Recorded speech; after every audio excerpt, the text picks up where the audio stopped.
Welcome to a very special edition of the Boxing Hour here on BoxNation. I'm joined as ever in the studio by former WBO super featherweight champion Barry Jones, but also one of the greatest fighters from the last 50 years.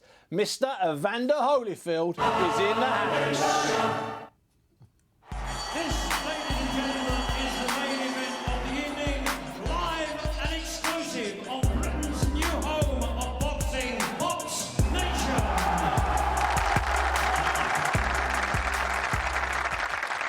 Oh yes, what a show we have planned for you. But before we move on to Evander Holyfield, I need to just also confirm that we have this man fighting live and exclusive on BoxNation. The great Cuban Guillermo Rigondeaux, one of the greatest fighters in the world at the moment, will be fighting in Liverpool March the 12th because quite simply, he's coming.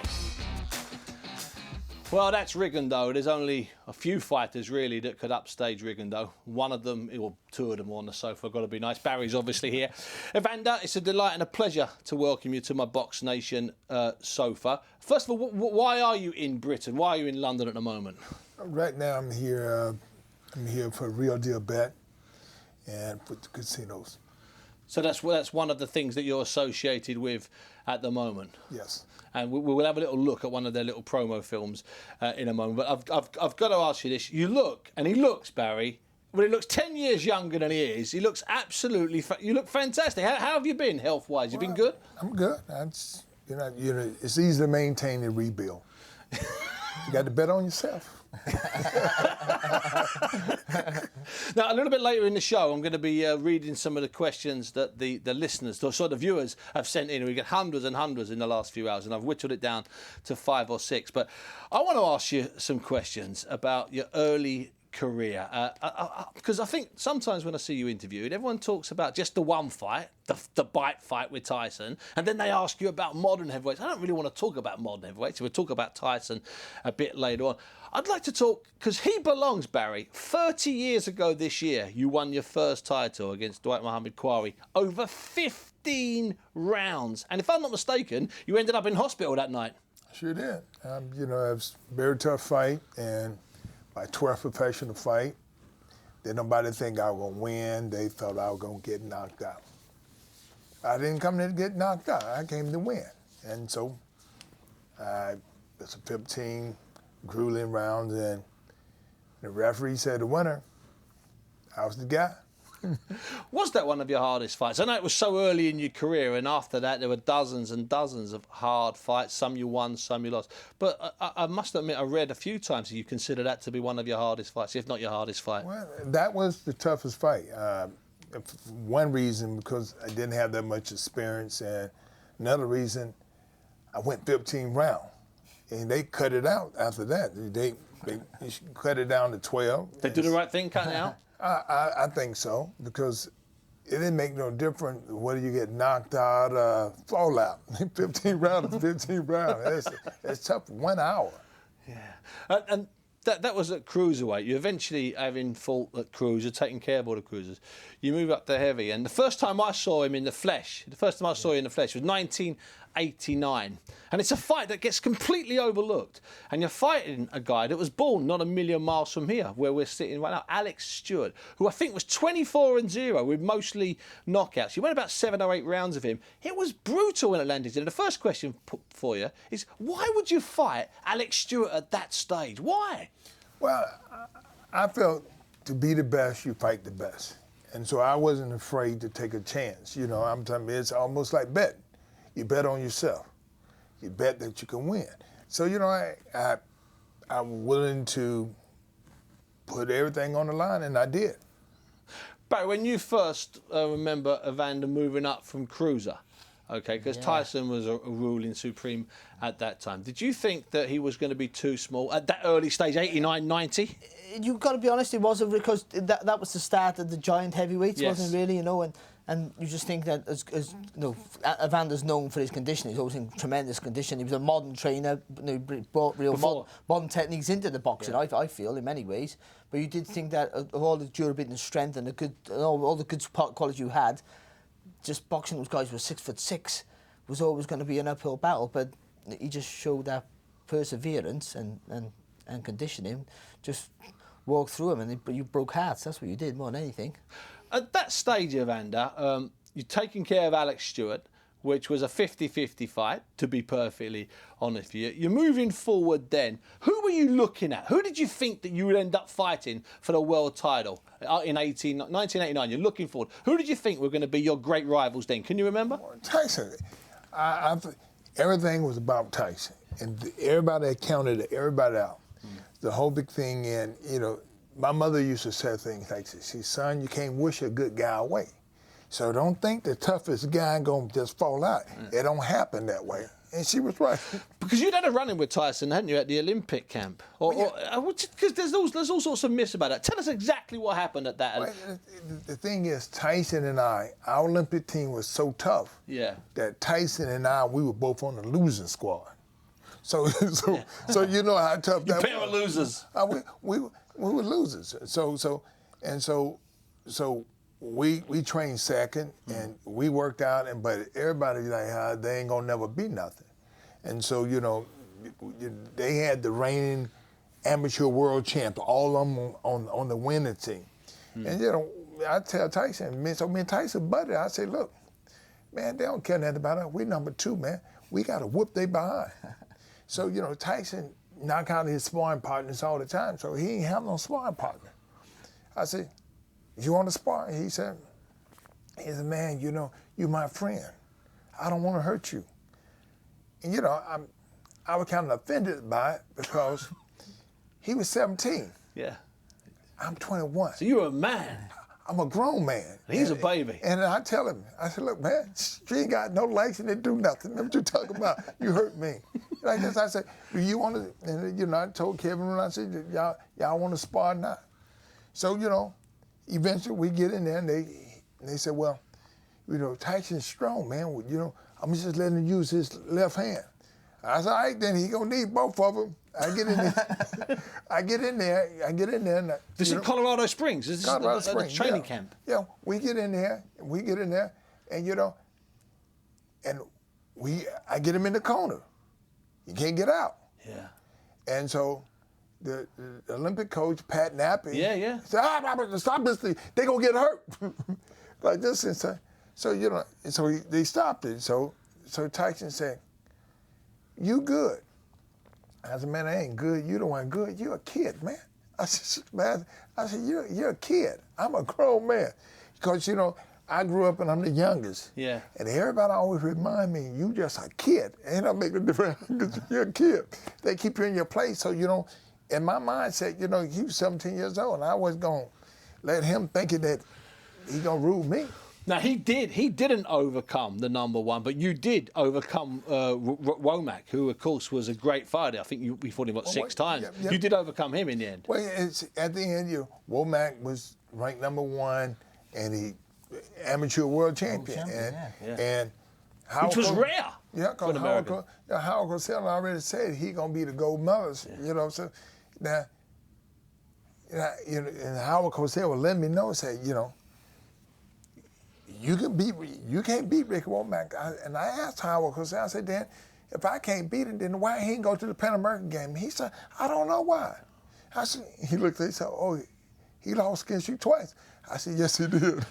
Because at that point, he was already with Manny Stewart, Barry. Womack's basically a pro. He's part of the Kronk as good as a world amateur champion. Yes, back then, to win a world title, amateur championship was American was something special, wasn't it? And you would think he was a cert to go to the Olympics, which has to be the greatest Olympic side that the US have ever pulled out.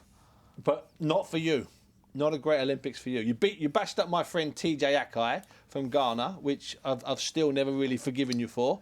But that's okay, because he managed to come back with a big bag of kit, which he gave out, and I managed to get a few nice mementos. So you having bashed up TJ, you then come up against the New Zealand and it all goes wrong.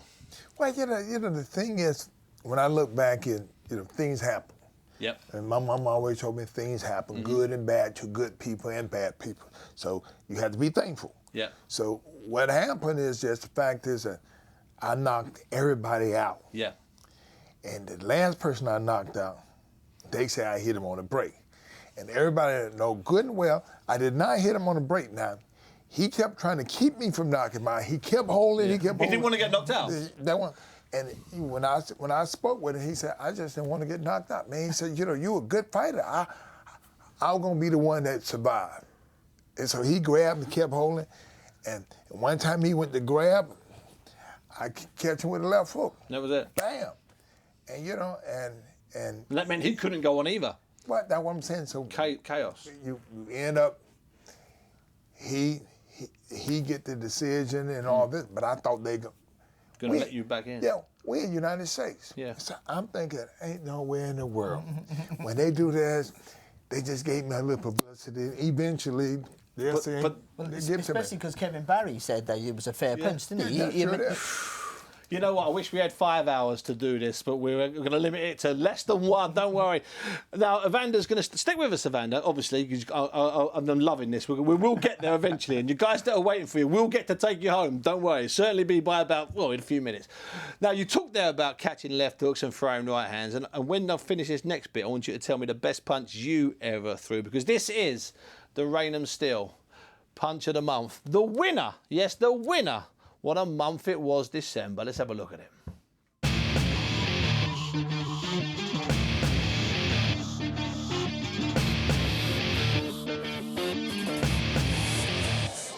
for Lee, I think he needs to double jab his way in. Oh, great right hand! Great right hand from Saunders. Whoa, what a punch! 5, 6. It was on a slow burner. And then Billy Joe Saunders exploded.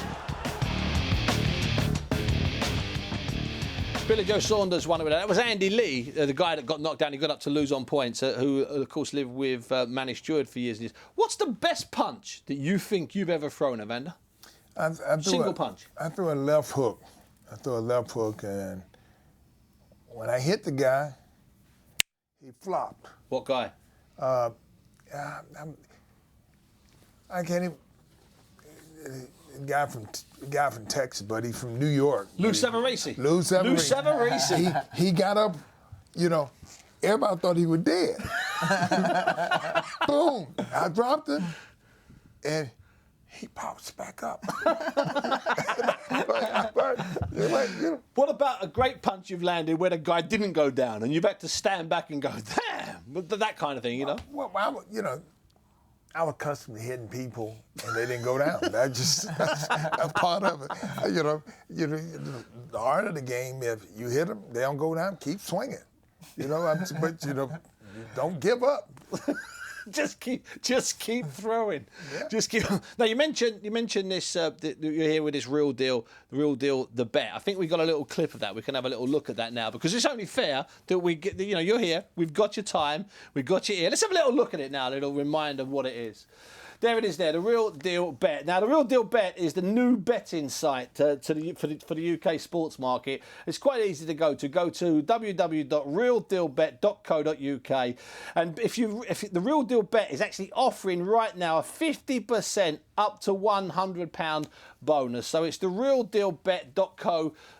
You've got to be fair on stuff like that. Those guys have delivered Evander to us, and if you've sent in one of your clips, so if you've sent in one of your questions, hundreds and hundreds came in, I will get to them, but it's just I just sometimes when you get superstars in the studio, I don't mean to embarrass you, you just want to talk to them, Barry. It's true, isn't it? You just want to go through things that went on. What you want to do is just listen to the stories that you've already told. You just listen to all day, can you? Because it's an insight that you don't get off normal fighters like me.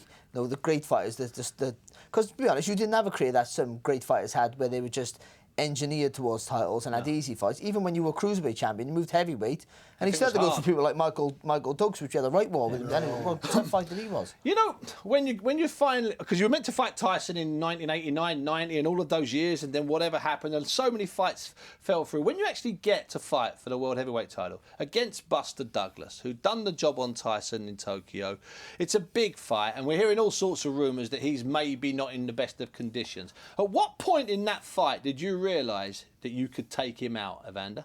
Well, actually, before the fight even started. Oh, wow. Yeah, because, here's a fight, it's all depending on what neighborhood you grew up in. I grew up in a tough neighborhood. Yeah. I figured Buster Douglas had to grow up in a tough one, too. Yeah. And, you know, we both black. He came up, and people boo, and people tell you ain't nothing. I came up in the neighborhood, they told me I wasn't going to be anything. Yeah. So I kind of pretty much feel that he came up in the neighborhood the same way. And you don't get upset what people said, because you know what? This is what it's what you're used to. All our whole life. With. Whole life. And so when he got on the scale, and I think he was 7 or 8 pounds heavier. Yeah, yeah. And people started booing. Boo, and water came in his eye, and he got nervous. And I'm looking at him, ain't nowhere in the world he gonna be the champion. And you he's upset because people are booing? Yeah, because they booing. I'm like, people are people. And you know, some people like you, some people don't. Yeah. Have somebody ever loved? Have you ever had the whole group of people love you? No, I never had it. And so I was disappointed in how he handled the situation, because the fact of the matter, you know, people boo. That's what they do. Do you think he'd gone soft? Because obviously he stood up to Tyson like a lot of people weren't doing. You did it later on, but he did it at that time when no one else had. He stood up to Tyson, then in 7 or 8 months, all the money he was being paid. Do you think he somehow went soft? Well, is that possible with all that money in the bank? Well, you know, my mother used to always say, you know, regardless of good things or bad things happen, it's the second decision you make, how you handle it. You get distracted. You know, if you never had money, you get a lot of money, you can get distracted. If you never had success, you can get distracted. All these things that you can get distracted, you know. One thing turns to something else. And so, you know, that's the hard thing that people don't even realize in life. You know, a lot of things, the first time something happened, you got to find out, okay, something good happened and something bad still may happen because it's how you handle it.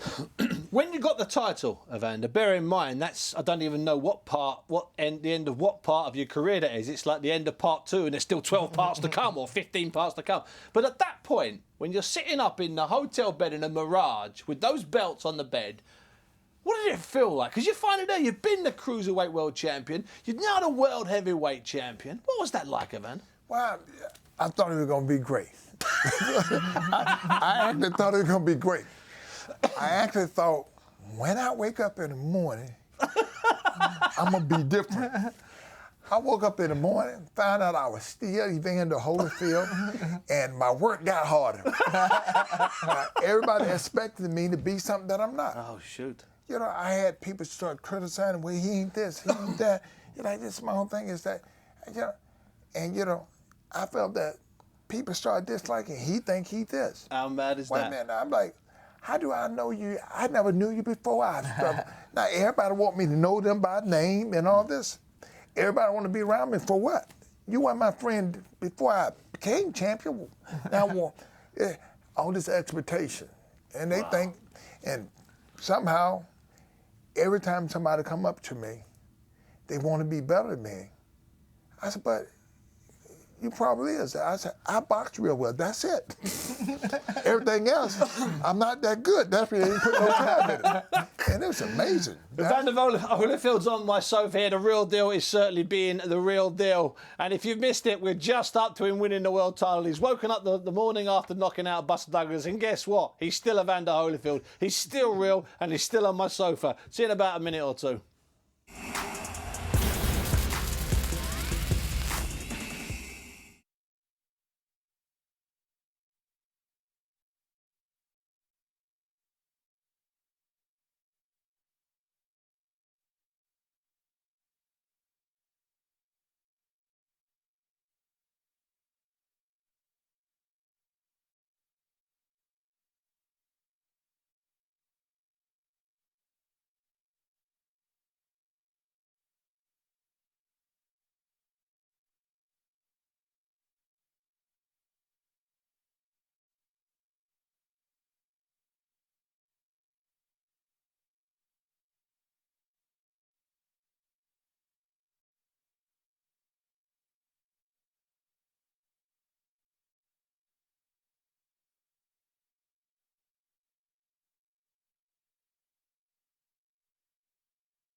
Yes, welcome back to the Boxing Hour here on BoxNation. Barry Jones is with me on the sofa, as is, and doesn't really just say former world champion. That doesn't really come into it. One of the greatest fighters from the last 50 years. He won his first world title 30 years ago. It is, of course, Evander Holyfield, the real deal. Now, Evander, the last time we spoke, which was 2 minutes ago, you were just waking up in your bed in the Mirage, and you were still Evander Holyfield. Coming up, as they say in the trade, we've got some massive fights. I'd like to talk to you about Riddick Bowe, because you knew Riddick before he'd even turned pro.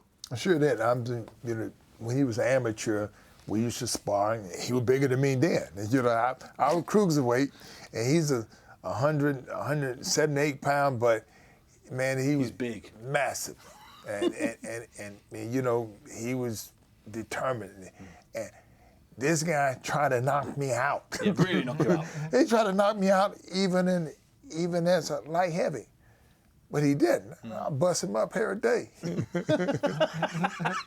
Those 3 fights with, we haven't got enough time to ask you for all the highlights. Of those 3 fights with Bowe, which I saw all 3 of them from ringside, quite amazing. Absolutely loved every second of them. Probably loved some of them more than you loved them. But hey ho. What was the greatest moment in those 3 fights for you personally? The second fight. The win.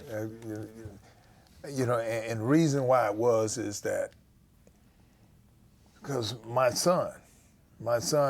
oldest son, Evander Jr., he said, "Daddy, you don't supposed to lose."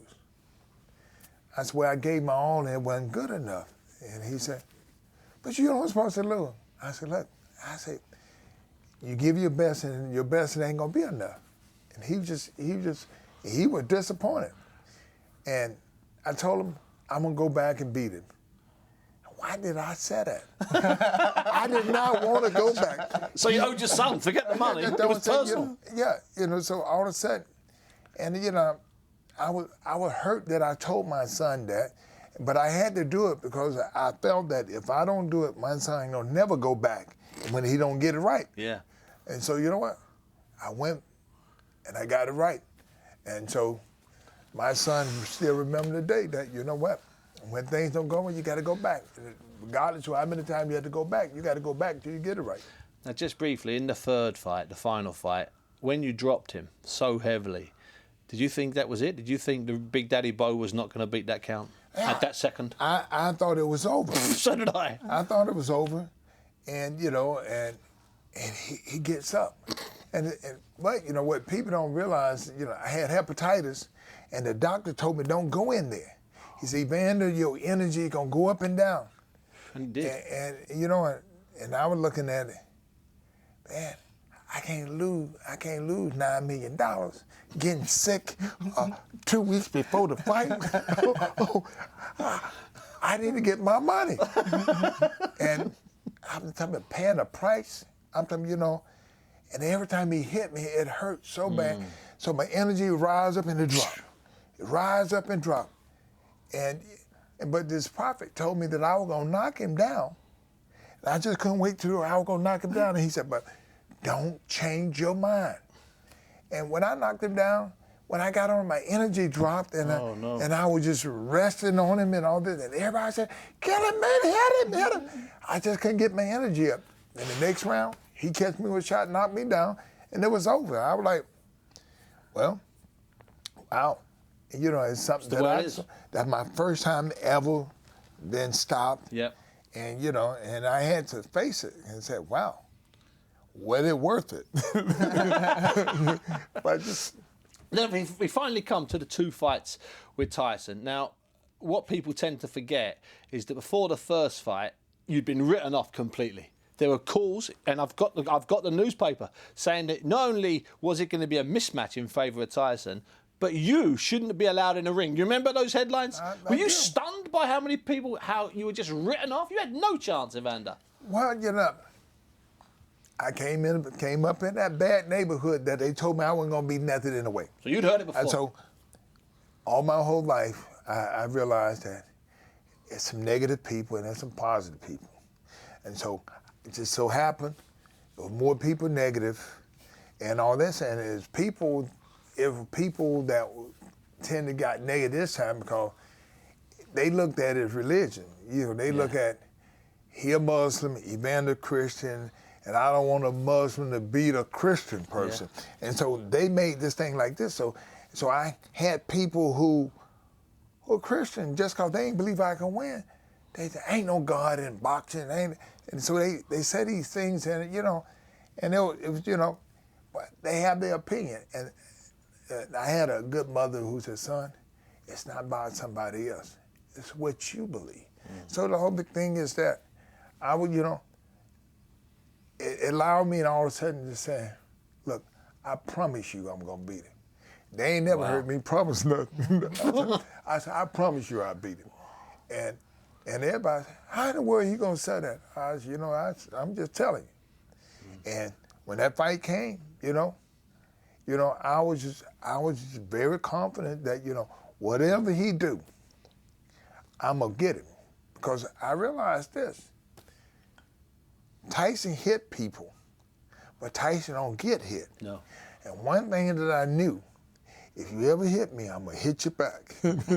So if he can give it, he's going to have to take it. And end up that way. Yeah. And in the second fight, of course, most people sending me in tweets just asking a simple question. That moment, that realization that he's bit you. And you want to bite back, though, at that stage, don't you? Instantly, you want to bite back. Yeah. That's what you're telling the corner. Yeah. I'm going to go and bite his ear. An ear for an ear, so to speak. Even though, I'm not that type of person. I appreciate that. I wasn't that type of person because I realized when he did that, the first thought was to do it back. Yeah, of course. But also, as a kid, my mama said, revenge is the Lord. And every time I tried to get somebody back, I got caught. Yeah. And my grandmama kept on saying, you got to remember, they catch the second person. They don't catch the first person. The second person. So yeah, if you don't do it now, you don't do it. Yeah. So I'm happy that I did, and I forgave him, and he bit me again, and I was getting ready to kick him. but the bell rung. The bell rung, saved me again.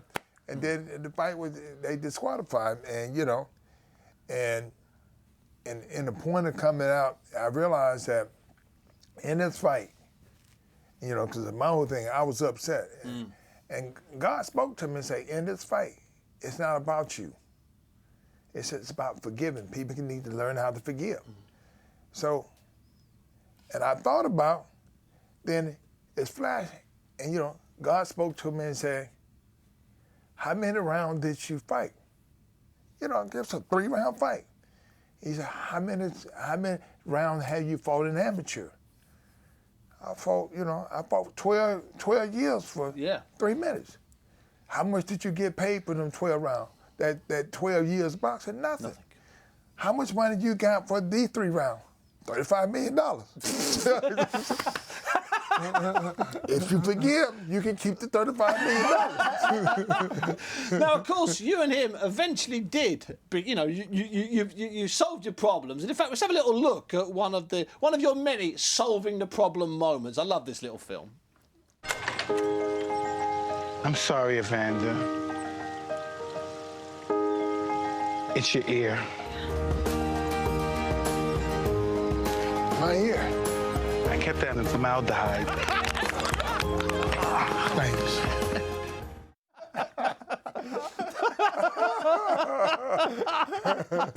Oh boy. It might just be our greatest ever guest, Barry. Just hold him, he ain't going anywhere, bruv. Just grab a hold of him. I'm not sure what to do now. I'm not sure where to go. I mean, I've got all sorts of things I've got to do, but I just...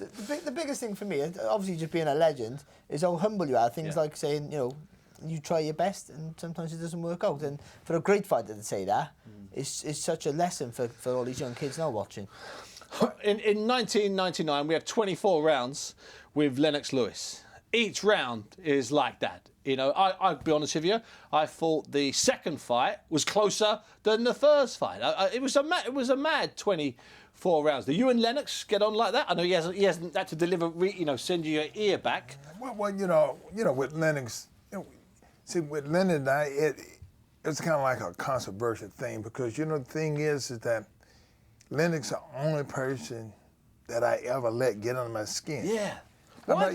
How did that happen? Because like with me, I think things are personal when you talk about individual personal. Yes. After all the boxing that it did, I come out to fight and they say, "Oh, Evander, he praised God and all this." And so Lennox told me, he said something like, "How you gonna be saying you're a Christian and you got kids out of wedlock?" And I thought that was very personal. And Well, it is personal. but people don't do them kind of shots. So so they started telling me to say this about him, and I felt that I wasn't gonna stoop that low. Yeah. Okay. I feel that I just say, "I'm gonna knock you out," and 'cause that's what boxing is. I'm gonna knock you out. So I said that, and I shouldn't have said it, because they said, "You're gonna knock him out. What's round?" And I said 3. So I'm telling somebody that I'm gonna knock them out in 3 rounds, and they just as good as me, but bigger. Now how in the world I'm gonna knock this guy out? And they won't let me deny. And so So you're doomed. You're stuffed. So what I did, I tried to knock him out in the 3rd round. Yeah. And then when I didn't knock him out in the 3rd round, it was like all the air just went out of me. And I was actually getting ready to quit. And the only reason why I didn't quit, my son was out there and he just had his head down. And I didn't want my son to... Evander Jr. again? Yeah, Evander Jr. I didn't want nobody to tell my son, "You're gonna be just like your dad." When pressure hit, he quit. Only reason why I didn't quit that fight, because my son was right there, and I didn't want nobody to tell my son, "You're gonna be just like your daddy." When pressure hit him, he climbed out the ring. I can't believe you. You actually, you. Yeah. Now, Thought you were gonna. if it wasn't for my son, I would get out that ring. He bust me eardrum too. He bust me eardrum and all this, and I'm like, man, that's it for me. But I didn't want my son to be, somebody tell you you're gonna be like your dad. That's what people usually supposed to say. Yeah. That's supposed to be a good thing. That's not supposed to be a negative thing. So that's the reason why I didn't quit. So I'm so happy that I didn't quit, and I stand today and say, "Oh, you know what? I'm not a quitter." God dog, how was that much from doing it? One of our viewers has sent in a Santino Dean. Thanks very much, Santino. He says, "Who hit you the hardest?" George Foreman. Big George. Oh, Big George. George hit me with one shot. When he hit me with that shot, my feet froze, and the bell rung. I came back to the corner. Did he knock all my teeth out? and they said, "No, you like this?" And I thought they were just saying that because they said it quick. Yeah. "No, you all right? You all right?" Yeah. I ain't having no one more round. And it came that last round, I held George. And so when I went to the press conference, they say, "You had to hold the old man." I said, "Well, yeah." I said, "But let me tell you something. I beat him 11 rounds." Yeah. I said, "I ain't gonna let nobody just win one round and beat 11." I said, "I helped him." And the boxing writer, this guy called David Payne, he says if you could change one fight, what would it be? What would it be? I think he means the outcome. If you could just change one fight. Well, A bit like, do you have any regrets about one fight? I really don't have any regrets because I'm who I am because of everything that I went through. And, because these different, it's how you handle the situation, whether they're bad or good. And so, I wouldn't definitely be who I am if I go change any of them fights because, you know what? I gave my all in all of the fights and I worked hard. And I think the fight that bothered me the most was the fight when I fought Bowe, the first fight. Yeah. Because that's when I split from the Duvas and all them because they said, they tried to cover up and say, well, he ain't trained hard. And and everything that I do it the very best I possibly could. Yeah. And it hurt my feeling, but I got rid of the whole crew. I said, if y'all didn't think I ain't trained, Go. God, I ain't like no excuses. You know what? I went out there, did my very best, and Bowe beat me at me trying to do my very best. So truthful. And finally, Dan Hunter, sportscaster, we talked about him earlier on. How good could Ricky Womack have been if he hadn't have found that unfortunate ending? How good could Ricky have been? Ricky Womack was a very determined guy. I'm telling you, He the only guy that every time he hit me, I said, please, somebody got to check that man's glove. He got to have. I had a headgear on, and I have knots on my head afterwards. But I wasn't going to give him the satisfaction of how hard he was going to hit. How hard he hit very hard. Now, before I let you go, Evander, and it's fantastic for coming in, and thanks to RealDealBet, which people can go and look at. I really appreciate those guys delivering you. Final question. If you could travel back in time, loads of people ask this, 2 minute mention. If you could travel back in time, what heavyweight would you like to put yourself against? Because I know that you've got no fear. So who would you go? Maybe it's a modern guy, maybe it's a guy from 100 years ago. Where would you go, Evander? Who would it be? I wouldn't even go nowhere because it's obvious that I was in a perfect situation. Yeah. I was in with the people that I had, I learned from like people like Ali, Joe Frazier, all them guys. I learned from them. Even, but the guys that I really learned a lot from the little guys because they throw more punches. And so, and my coach told me, say, it's the little guys that know how to fight. Stop watching the big guy, watch the little guys. Because the little guy, you cleaner shots and all that. The big guy knock you down there. If he don't knock you down, he gonna hold you and hug you for a while until you get a little bit more breath. So it's the little guys. So I watch the little guy. I'm like Sugar Ray Leonard. Roberto Duran. You're watching and learning from those guys. They move. They hit you and they catch you with good, clean counter punches. Oh, Barry. Honestly, Evander, it has been a delight and a pleasure to have you on the show. Our greatest guest so far. Evander the Real Deal Holyfield. There, we'll put highlights of that up if you've only just tuned in. If you've missed it, if you've told people to watch it, make sure you can try and catch it. What a delight and a pleasure it was having him on the show today. I'm in awe, as they say in the trade. We've had loads of fights for you. We'll talk in a few moments about the fights we've got coming up this weekend in Dublin and the fights we've got coming up in March and all sorts of things. And those will be coming up very soon. Evander, thank you so much. It's been an absolute delight. Barry, don't go anywhere. Don't worry. You'll say a few things in a moment. This is what we've got coming up for you here on BoxNation. Please welcome from Wembley, Gary Corcoran. And that is just punch upon punch adding up and finally getting the desired result. Please welcome from Dublin, Jamie Cavanaugh. From Russia, the undefeated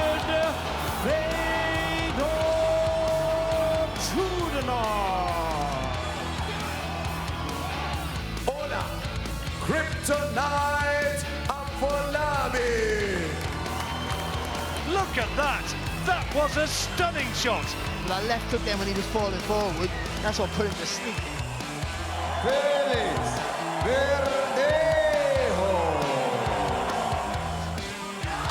Bam! Left hook! Drops the hair on his butt. He drops Sean with a right hand. All of a sudden, Crawford puts a stamp on it, and it's a 10-8 round. That's a solid left hand and another one from Chagayev, who's starting to find the target and looks the heavier-handed fighter. He's got no shortage of skill, good technique. Not too much coming back, and he's being bullied around. There he goes. Second time down in the round. Oh, big left hand went away by Rigondeaux. The fight is all over in the first round, and that's all she wrote. Oh, what a shot. The uppercut was a peach. A brutal victory. He has gone in there and just destroyed a world-class fighter.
Amir. How's it going? You all right, Steve? Yeah, Steve. How are you, son? You okay? I'm very good, thanks. I'm good. Well, listen, well done. We're going to come to you in about a minute or two, okay? I'll just keep you for a few minutes, all right? Top man, okay, no problem. I've been really pushing it and saying how brilliant it is. I'm really delighted for you. You know that, mate. You always push the fights, man. I appreciate it, bro. Yeah, we'll be just in an advert now. We'll come back in a minute. Then I'll do 10-second introduction, and I'll come straight to you. Where are you, by the way? I'm in San Francisco at the moment. San Francisco. All right. Yeah. Okay, but all right. So you're in San Francisco, and Amir, because we're doing you live, I won't have time at the end to thank you. But make sure you say hello to Virgil and everybody for me, would you? I will do for sure, mate. Yeah, don't worry. All right, bro.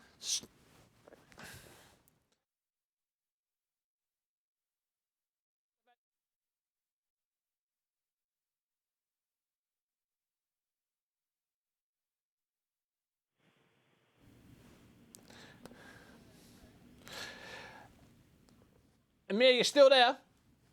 Yeah, I'm still Yeah, okay, yeah, just checking, yeah.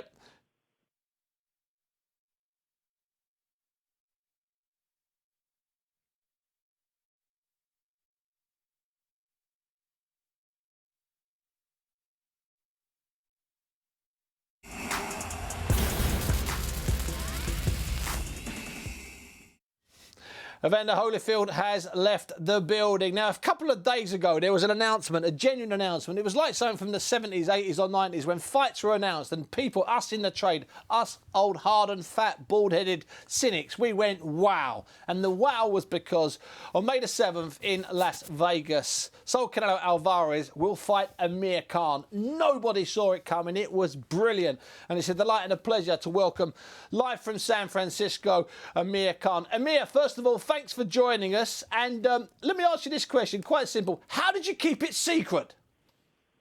Me and Oscar were speaking for a long, long time. Obviously, I was working on getting the fight against Kell Brook. I never went to the table and said to Kell Brook's team, I want 80-20. I met Eddie Hearn in Liverpool and he said to me, look, you can make around about 10 million quid. So I stuck to that. So when I went into negotiations for that fight, what he already said to me, what I can make, I said, I want that. And that's when he started to say, oh, we can't do that. He never offered me anything near that. So at that time, I was speaking to Alvarez, and I knew it was a massive fight. And, I want 2016 being a big year for me. So I'm going to take this big fight. And looking at it stylistically, it's a great fight. It's a great fight for me. It's a great matchup. It's a great fight for you. And that's one of the reasons I took the fight. Amir, let me ask you this. I know that it's going to be made at 155, a pound above light middle and 4 pounds inside middle. But let me ask you this. What did you weigh on the night last year for your Algieri fight? How much were you on the night? Can you remember? Well, for the Algieri fight, I was a little bit lighter than normal because I changed a little bit on my diet. So I was only around about 156, 157. Okay. But then when I was at the Devin Alexander fight and the fight before that, which was Collazo, I weighed in at 161. Wow. So I think this could be, if I do things right now and do the weight right, the diet right, which I'm doing, I don't want to eat up to 155. I want to train up to 155. So I want to be nice and strong going into the ring around about 165. That's what I want to be going in at. And I want to make sure I'm going to be strong in there. Look, I'm not going to be standing in front of him for him to hit me. Of course not. I'm going to be boxing him smartly. I'm going to be smart in there. I'm going to stick to my my boxing skills. But I really believe that, look, if I do hit him with a good clean shot, I can hurt him. And, that's what I really believe, yeah. Now, Amir, I've seen lots of pictures of you and Saul Canelo in different gyms. Have you actually ever sparred with him? We've never sparred with each other, no. We respect each other. We've met each other many times at fights. I've spoken to him. He's a little bit shorter than me, and I think the only thing, he's very thick. He's a very thick, he's got a very thick body, and he seems very heavy and very dense. So, but, that's one guy who I'm not going to, I've never sparred with him, but he's one guy who I'd never want to stand there with and trade punches. And I think this only will bring the best out of me because it'll make me think and it'll make me box and stick to my game plan because I know one little mistake here could get me in trouble. Now, when the deal was finalised, I understand it was last weekend. Were there any problems, any stumbling blocks? Did they ask you to do things, or did you ask them to do things? Or was it one of those fights that just got made smoothly? It just got made smoothly because, I've known Oscar for a long, long time, and he's always been good with me. Obviously, I had to get Al Haymon involved in this, so Al Haymon was, involved in the negotiations, and everything went so smooth. And that's the way I like fights. Look, my team never make things hard. They always make things easy, and they want things to be nice and easy. So it happened nice and smoothly. Within days, the fight was made, but before that, me and Oscar were talking about, what would happen if me and Alvarez fought. He did mention it to me a long time ago. Look, that'll be a massive fight, he said to me. He said it'll be a huge fight because you're both big names around the world, and it could be made up being a huge fight. So, look, it's happened now, and now I'm training for that, and I'm doing a lot of strength conditioning. I'm doing a lot of training for it, and I'm going to be ready for the fight. Look, I really believe I can beat him. I know there's going to be a lot of people saying that I'm jumping the gun, but I really believe I have the skills, the movement, the speed, the power to beat Alvarez, and just to make history as well, yeah. It's fair to say I can tell how excited you are about the fight. Do you know if there'll be a tour, and do you know if there'll be a stop anywhere in Britain, or is it just going to be strictly an American and Mexican tour? Look, no. I insisted to have a tour in the UK, so that way I can give my UK fans a chance to see me and the press conference, and to see Alvarez as well, because these are the fights that, these are the big fights, and I'm sure the UK fans would want to be involved in this, so I'm going to keep them involved. So I insisted to have a press conference in the UK and to spend some time there and do some training there as well. So, we will be there. Listen, Amir, it's a delight and a pleasure. Say hello to all the fellas in the gym, including Virgil and Andre, for me, and we'll speak to you soon. Amir Khan, thanks for your time. Take care, mate. Thank you. Amir Khan there making a lot of sense. The weights are interesting. I was 157 for Algieri and I was 161 for Collazo. This time I want to come down to a solid 155. And as he said, he's slightly taller and he's got longer reach than Alvarez. Alvarez has a barrel chest and a bigger neck. How do you think they're going to look when they're down to their trunks just for the first bell, Barry? I think Alvarez will look drained, like he always is. I think to make the weight. Good point. But I think come fight night, I think Alvarez would be something like 170 or something like that. He's going to have a big, natural weight advantage. But for Amir, it's not going to be about strength, I don't think. That's what he said. I'm not going to stand in front of him. He can't run for 12 rounds because he won't win the fight. And obviously, I think Alvarez will cut the ring down because he's good at doing that. But I think the movement and the speed, which is obvious, really, what I'm saying, they're going to play a big factor. And I think Amir Khan is a master boxer in many ways. He's got very fast hands, fast feet. It's a big ask for him, though. But it's a great fight. It's a fantastic fight. Can you remember the last time a fight was announced that caught you so off guard? No, wow, it's a wow fight. It looked to me, when the Pacquiao fight couldn't make the Pacquiao fight, I thought the only fight was Kell Brook. That was the only fight that he could possibly take to win the money that he wants. Cotto wouldn't have surprised me if it would have been Miguel Cotto. No, I'm on your side there, yeah. That would have been... Fortunately, Cotto would come down a bit. But Alvarez, never. And Alvarez is taking this fight as a warm-up, really, for Golovkin. Yeah. So, But he risks that whole Golovkin payday. Hopefully, for us British fans, he takes Amir a little bit lightly. Yeah. Oh, no, not necessarily. If he doesn't take him a little bit lightly, I think he just assumes he's going to win when there's a slight difference. No, because the deal they made with Golovkin, with the WBC, is that they're both allowed a fight either side just before they fight later on in the year. So this fight is really a warm-up ready for Golovkin, for Alvarez. So let's hope his focus is on Golovkin and not on the speed of Amir Khan. And could I just say, I put a tweet out when that fight was announced saying I think we all need to just bow our heads. And literally it's been retweeted and favorited thousands of times. So people obviously have plugged into it. What we have is a very tiny minority online saying Amir's a coward for fighting Canelo and not fighting Brook. Now, I know Kell Brook. Even Kell Brook's got a good sense of humour. Even he would laugh at those sentiments. This weekend, the BoxNation cameras will be live in dear, dirty old Dublin. That's not me saying that. It's Dublin's most favourite writer, James Joyce, saying those words. We're at the National Stadium. What a place that is. Top of the bill will be Gary Corcoran. Now, the man who's generally in Gary Corcoran's corner will not be in his corner. He will be ringside. There's been some kind of accident. Listen, I'm going to let Steve Lillis chat to Peter Stanley and they will tell you, hopefully, what's gone wrong. Peter, you're not going to be in Gary's corner on night. I think we can see why with your left knee. Can you tell us exactly what happened to you? Yeah, I was on my way to look after 2 kids in 4 rounders at Camden, and I got knocked off the scooter, broke my leg, tibia, fibia, and the tibial plateau of the knee. And then I had complications. I had metal work removed and got septicemia, MRSA, and 3 months in hospital. But I will be in the corner, but I'll be on the apron. I won't be in the ring. Frank will be in the corner itself, but I'll be on the apron for sure. I won't miss this. And how serious was it? Was it ever touch and go at all? Yeah, touch and go. I might lose my leg at one time, and also, unfortunately, with the septicemia, it was a bit life-threatening. But we'll come through that, and yeah, we're upwards and onwards. Thanks. So we're not going to hear you hollering or shouting in the corner on fight night. So probably.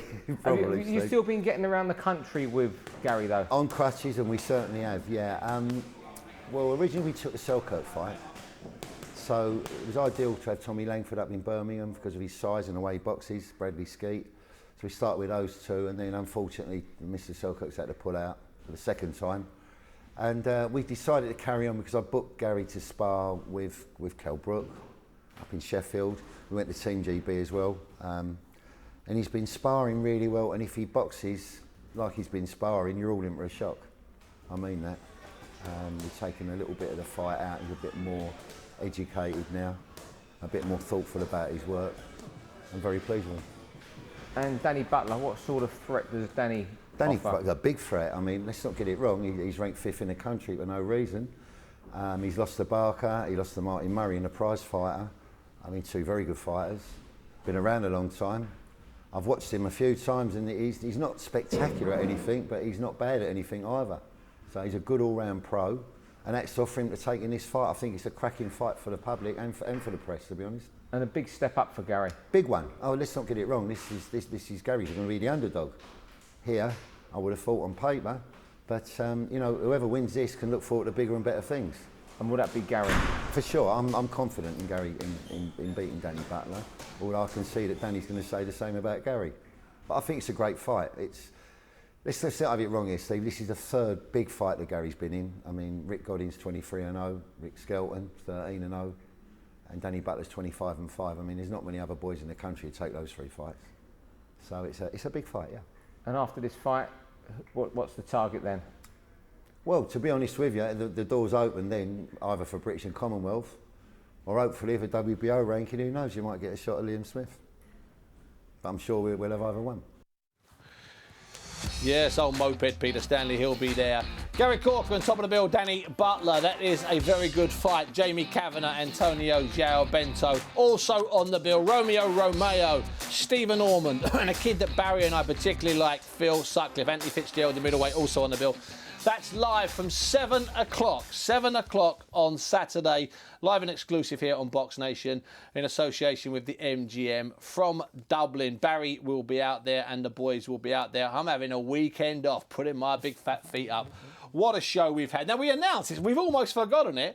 March the 12th, OK, in addition to Vijender Singh, in addition to Derry against Terry, the WBO lightweight title, in addition to Zolani Tete, one of the most avoided fighters in the world, I give you, Barry Jones, the most avoided fighter from the last quarter century, Guillermo Rigondeaux, on the bill against Jazza Dickens. Take it away, Barry. Earn your money. It is just unbelievable to see he'll be a legend. You know, his last fight stunk the place out, but he's absolutely just a joy to watch, skillful. And Jazza Dickens, who's just really, you can't blame him for taking the fight. Great line from Jazza. Do you want to box an all-time great, possibly? There's a great line from Jazza. He said, Frampton and Quigg see Rigondeaux as a threat. I see him as a challenge. Well, he doesn't lose anything by getting beat. No one's going to think he should not watch anything, Jazza, not watch or read anything, because no one thinks he's going to win. Yeah, and rightly so. But he loses nothing by even whatever happens, whatever result is. He loses nothing by it. Yep. As long as his confidence is not dented, it's just a great experience for him. So Rigondeaux's a guy who won the world title, I think, in his 7th fight against Ricardo Cordoba. A brutal fight. Yep. He's almost untouchable, unbeatable. No one wants to fight him. Frampton and Quigg, let's not mince our words, they don't want to fight him. They're running from him. They don't need to. They're winning big money without him. No, he's just a danger when you're not getting the financial rewards. The way he beat Donaire was a pound-for-pound top 2, wasn't he, at the time? Yeah.